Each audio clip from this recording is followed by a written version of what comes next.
Oi, gente. Oi, turma 101, tudo bom com vocês? Aqui é a Rafaela, professora de Geografia, e na aula de hoje nós daremos continuidade aos nossos vídeos de aprofundamento de conteúdos. Na aula de hoje, especificamente, nós vamos fazer o aprofundamento de conteúdos do capítulo 3 e do capítulo 4. Vamos nessa? Deixa eu diminuir aqui. Então, vamos lá, né? Capítulo 3, nós falamos, né, sobre 3 temas diferentes: solo, água e população, certo?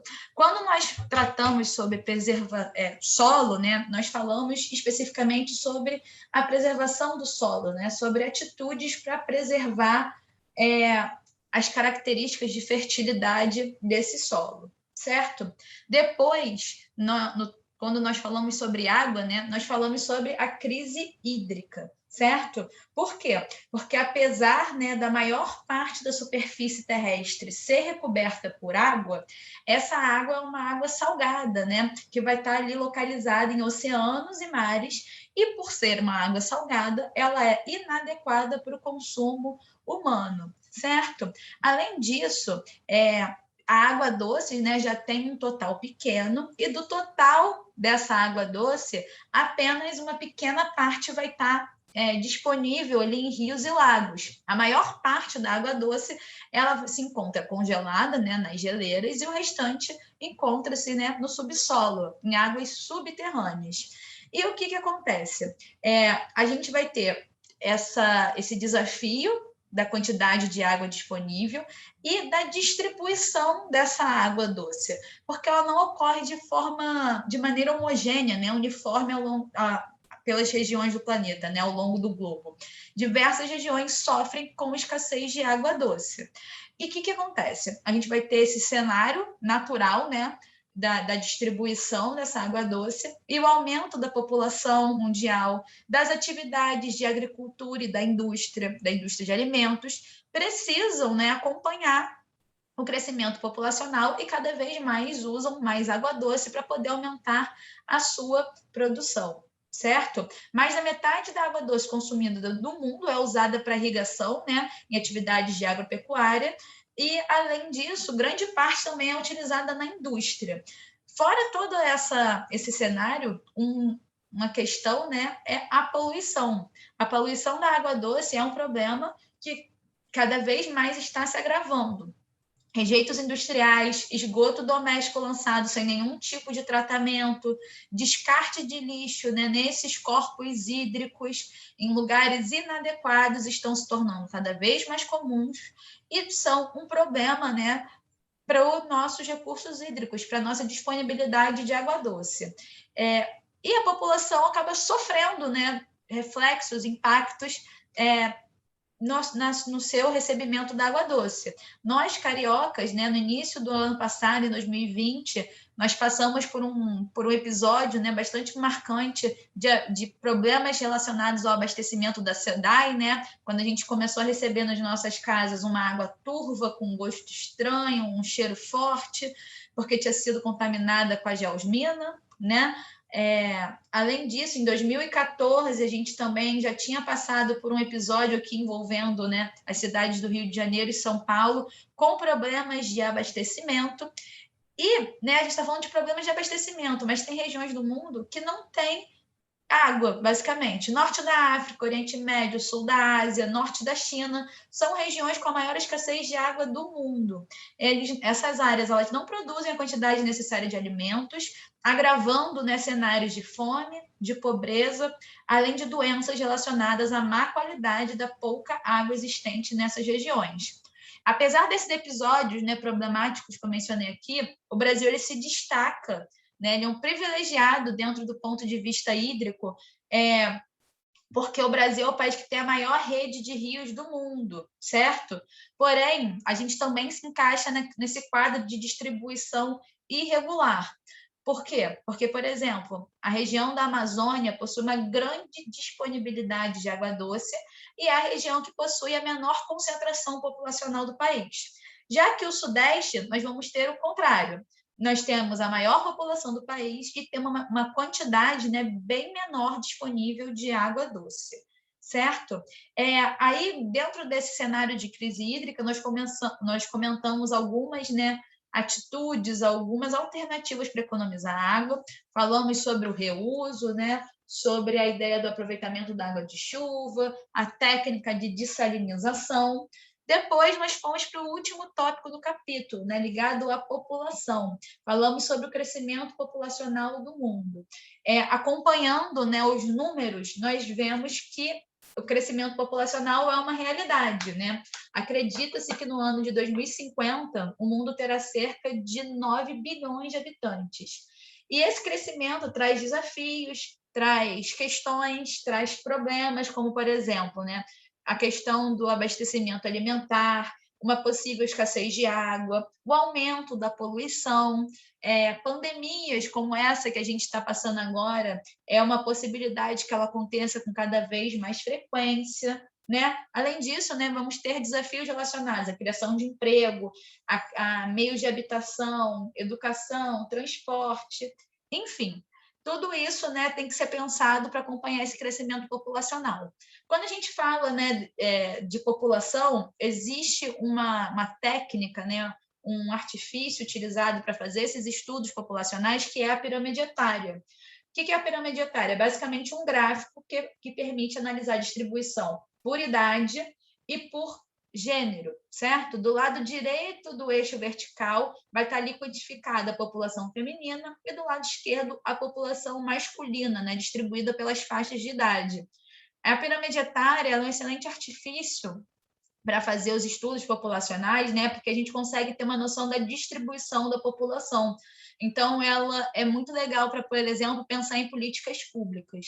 Por fim, falamos sobre o IDH, né? O Índice de Desenvolvimento Humano, que é uma estatística, né?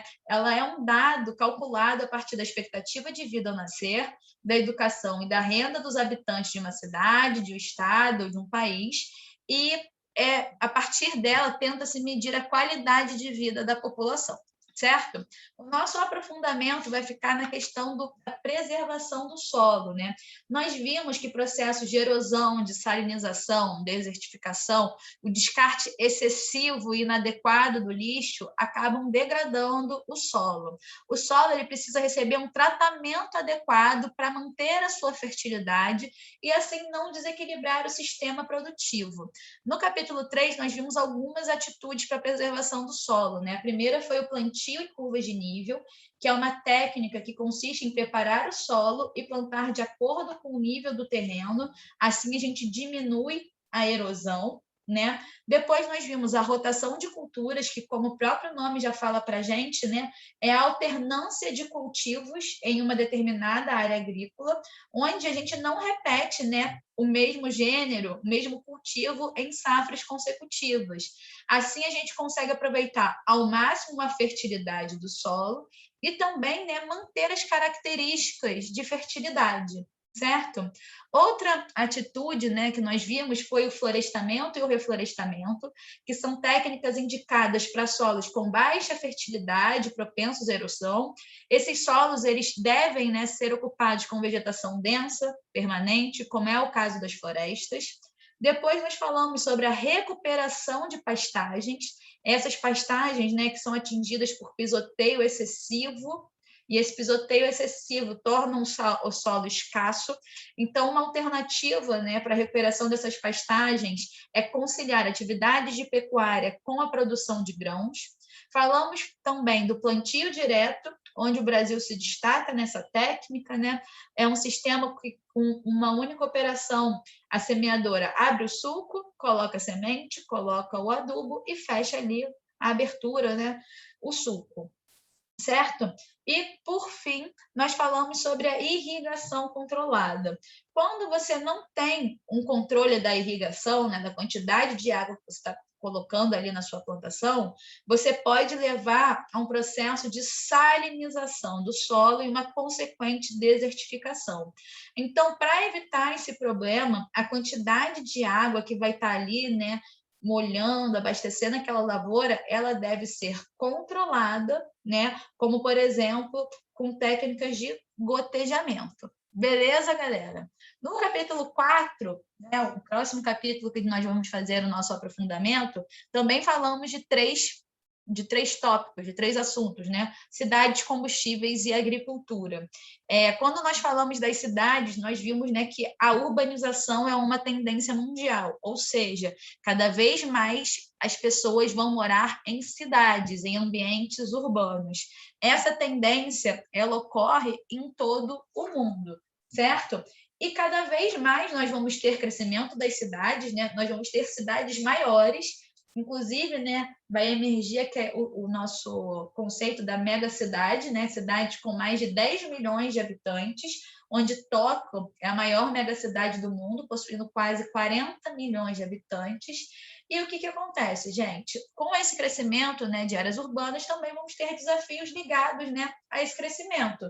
Por exemplo, ambientes urbanos costumam possuir elevados níveis de poluição, remoção da cobertura vegetal, problemas urbanos como, por exemplo, ilhas de calor, certo? Então, a urbanização, ela proporciona, né, diversas oportunidades, proporciona diversos benefícios, mas é importante que ela aconteça de forma organizada, né, para oferecer a essa população a infraestrutura necessária para elas terem uma boa qualidade de vida.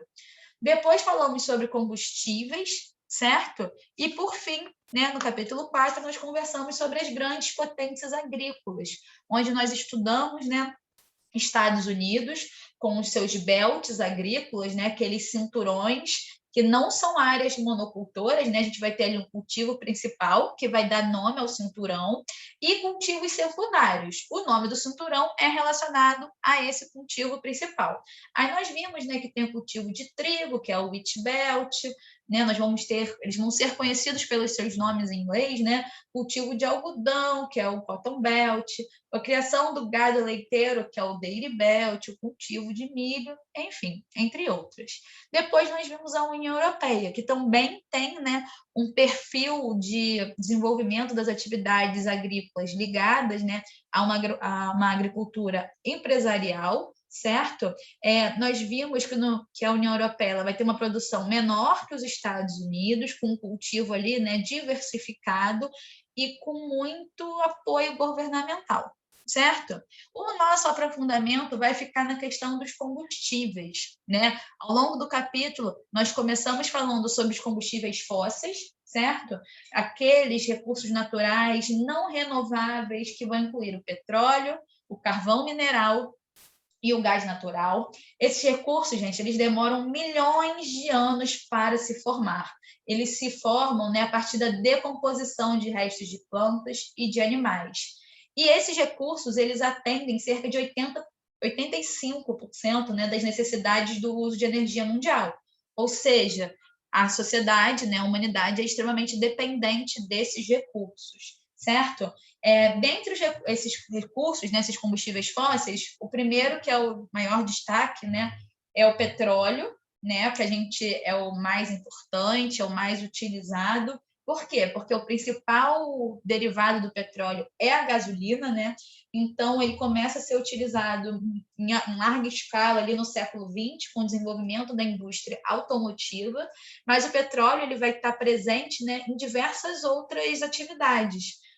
Porque, por exemplo, a gente vai ter outros derivados de petróleo, para além da gasolina, né? O querosene, o óleo, o gás liquefeito de petróleo, nafta, parafina, piche, enfim, fora os produtos que são utilizados como matérias-primas e que usam derivados de petróleo, né? Depois nós vimos o carvão mineral, né, que dentre os combustíveis fósseis é o mais poluente de todos. O carvão mineral é aquele famoso carvão que a gente sempre fala, né, quando nós estudamos Revolução Industrial, né, o primeiro combustível fóssil que se tornou uma fonte de energia mundial, que foi utilizado lá nas locomotivas, nos navios a vapor durante décadas.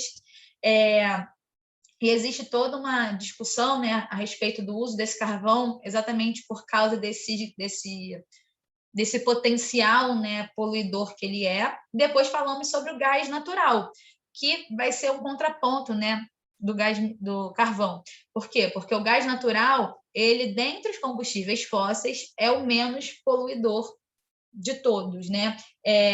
O gás natural, ele é utilizado, né, para gerar calor, energia em indústrias, em automóveis, nas residências, né, para o aquecimento do ambiente, lá no chuveiro, enfim. O gás natural também é uma fonte de energia muito importante. Nós também vimos, né, outros tipos de combustível. Falamos sobre os biocombustíveis, né, etanol, biodiesel, que são não poluentes, são renováveis, né, porque as lavouras, que são a matéria-prima, né, desses biocombustíveis, podem ser replantadas e são uma boa alternativa ao uso de combustíveis fósseis. O Brasil ele se destaca, né, principalmente na produção do etanol, né? O etanol feito a partir da cana-de-açúcar, certo?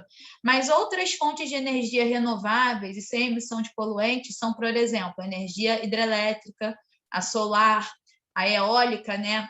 Que é obtida a partir da força dos ventos, a geotérmica, que aproveita o calor proveniente do interior da Terra, de hidrogênio e a nuclear.